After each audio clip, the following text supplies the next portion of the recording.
জীবনের কোন পরিস্থিতিতে যদি এই দৃশ্যটা আপনার সামনে আসে যে আপনি যাদের থেকে সাপোর্ট পাওয়ার আশা রাখার পরও সাপোর্ট পাচ্ছেন না, আপনরাই দূরে সরে যাচ্ছে, মনে রাখবেন আপনার আল্লাহ আপনার উপর দয়া করা শুরু করেছেন। সুবহানাল্লাহ। ওই বিপদ থেকে আপনি যাদের সাপোর্ট নিয়ে উঠতে চাচ্ছেন, রব চাচ্ছেন আপনাকে কেউ না করুক সাপোর্ট, আপনার আল্লাহ স্বয়ং আপনাকে সাপোর্ট করতে চাচ্ছে বলেই মানুষকে দূরে সরাই দিচ্ছে। সুবহানাল্লাহ।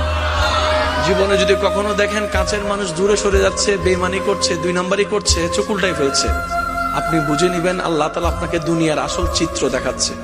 আপনি যেন বুঝতে পারেন আপনার আপন বলতে আল্লাহ ছাড়া, আপনার আপন বলতে আপনার নবী ছাড়া আসলে আর কেউ নাই, আসলে কেউ নাই, আসলে কেউ নাই।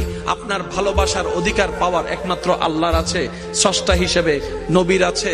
আপনার উম্মত হিসেবে আপনি ভালোবাসবেন আপনার নবীকে, আপনি আল্লাহকে ভালোবাসবেন, আপনার নবীকে ভালোবাসবেন। এই বুঝটা দেওয়ার জন্য আল্লাহ অনেক সময় দুনিয়ার এই বাস্তবতা আমাদের সামনে এনে দেয়।